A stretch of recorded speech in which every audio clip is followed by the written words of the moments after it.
और जेडीयू के प्रवक्ता नीरज कुमार, जिनसे हमारे सहयोगी बात कर रहे थे नीट को लेकर, उन्होंने तेजस्वी यादव पर हमला बोला। अब आपको बताते हैं कि किस तरीके से ये जो पूरा खेल है वो चल रहा है, ग्राफिक्स के जरिए आपको बताएंगे। देखिए, सिकंदर यदुवेंद्र जूनियर इंजीनियर, जिसको मास्टरमाइंड कहा जा रहा है, अमित आनंद जिसने बड़ा कबूलनामा किया है, सॉल्वर गैंग का ये भी मेंबर है, शिवनंदन कुमार ये छात्र है, यानी कि 4 छात्र थे, उनमें से एक ये छात्र है। आपको बता रहे हैं नीतीश कुमार, इसने भी बड़ा खुलासा किया है, ये भी सॉल्वर गैंग का मेंबर है। अखिलेश कुमार ये भी सॉल्वर गैंग का मेंबर है। और ये जो 4 नाम आपको नजर आ रहे हैं, अभिषेक, शिवनंदन, आयुष और अनुराग, ये वो छात्र हैं जिनको सॉल्व करा के रटाया गया पेपर और उनसे पैसे की मांग की गई।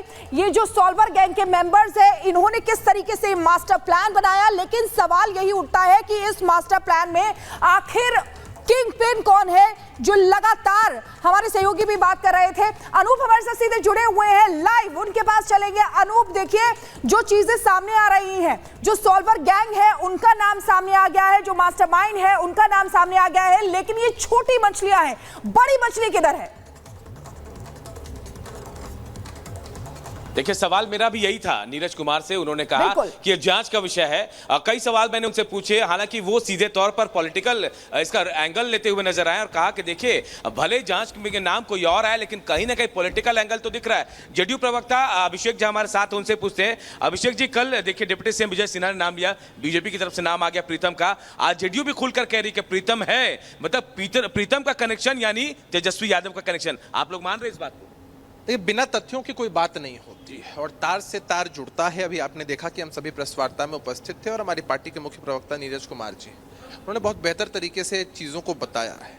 और बिना आग के धुआं नहीं उठता है, there is no smoke without fire, ये कहावत शुरू से कही जाती है।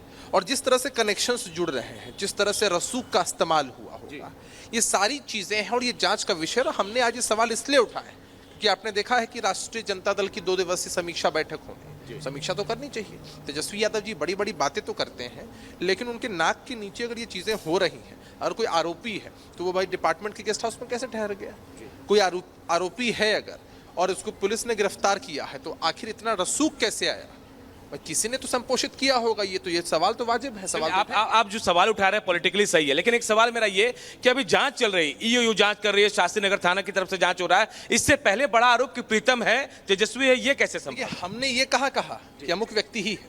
हमने तो कहा कि भाई तार जुड़ रहे हैं और जो व्यक्ति गिरफ्तार हुआ है उस व्यक्ति का रसूख डिपार्टमेंट में अगर है और रिश्ता अगर कहीं ना कहीं है आप तो सचिव से, उस वक्त के तत्कालीन मंत्री जो थे तेजस्वी यादव, तो कुछ तो बात रही होगी।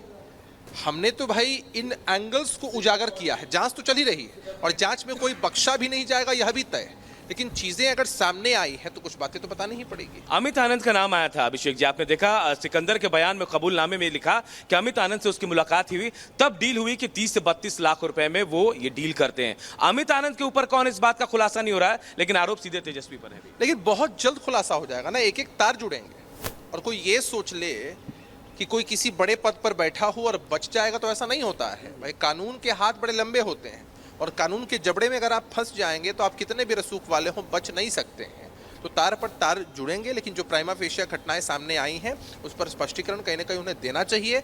समीक्षा बैठक में इस चीज़ की चर्चा होनी चाहिए और जो बड़ी बड़ी बातें करते थे परीक्षाओं को लेकर, बाकी चीज़ों को लेकर, उन्हें निश्चित रूप से एक्सप्लेनेशन देना। आप खुद ट्यूटर थे, आप खुद बच्चों को पढ़ाते थे, क्या इससे पहले ऐसा नहीं होता था? लेकिन इस बार सामने आ गया मामला। देखिए, ऐसा नहीं है। हमारा एक एक्सपीरियंस रहा है इस फील्ड में, बच्चों के साथ एक्सपीरियंस रहा है और सुखद एक्सपीरियंस भी रहा है। और हर किसी की इच्छा होती है अनूप जी कि कदाचार मुक्त परीक्षा हो।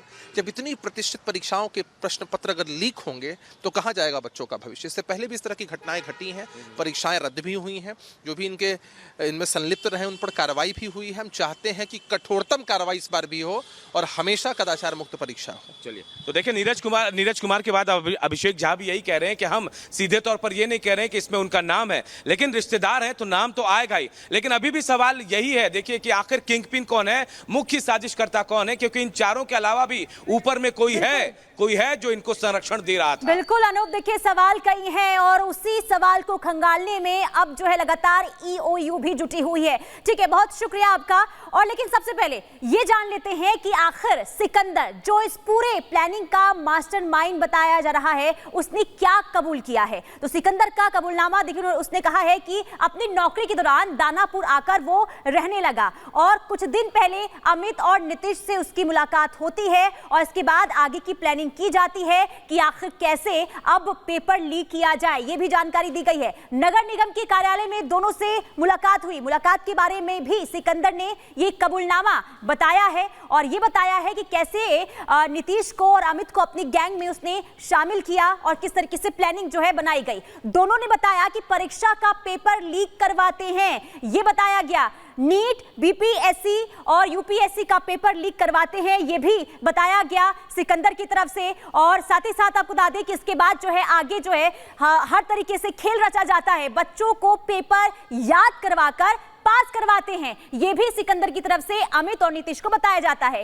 30 से 32 लाख रुपए में पूरा खेल खेला जाता है, ये बताया गया, यानी कि लालच दिया गया बच्चों को पास करवाने के लिए। दोनों ने सहमति भी जता दी, यानी कि देखिए किस तरीके से अमित और नीतीश को सिकंदर जो है वो अपने झांसे में लेता है। 24 घंटे पहले प्रश्न पत्र लाकर बच्चों को रटवाने की बात भी कही गई। आयुष राज, अनुराग यादव, शिवनंदन, अभिषेक ने परीक्षा देने आए, ये चारों छात्र हैं जिन्हें पेपर दिया गया था उससे पहले, यानी कि एग्जाम से पहले, ठीक पहले पेपर दिया गया, रटवाया गया।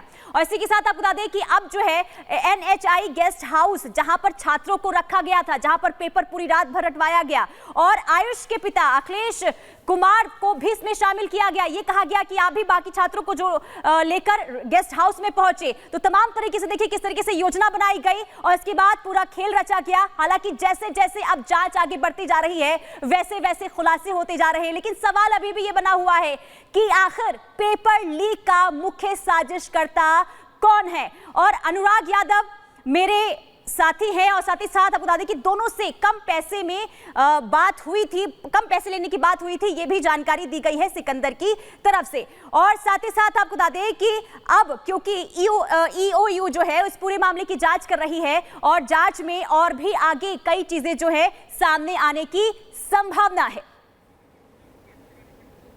तो देखिए बड़ा कबूलनामा जो है वो सामने आ रहा है। अब एक और सबसे बड़ा खुलासा आपको बताते हैं, देखिए किस तरीके से ये खुलासा बहुत बड़ा जो सामने आया नीट पर।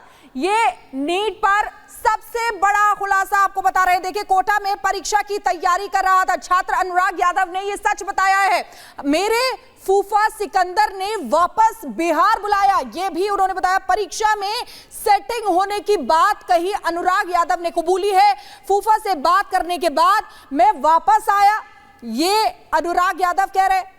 फूफा ने अमित और नीतीश के पास छोड़ा। अमित का कबूलनामा जो हमने आपको बताया था, दोनों ने नीट का पेपर और उत्तर पुस्तिका दी, यानी कि आंसर शीट दी, ये उन्होंने बताया। दोनों ने नीट का पेपर और आंसर शीट दोनों चीजें दी। तो अनुराग यादव का ये सबसे बड़ा खुलासा, रात में पढ़वाया और रटवाया, यानी कि याद भी करवाया। रात में पहले पढ़वाया और उसको याद भी कराया, जो प्रश्न रटवाया और वही as it is same to same परीक्षा में प्रश्न आए।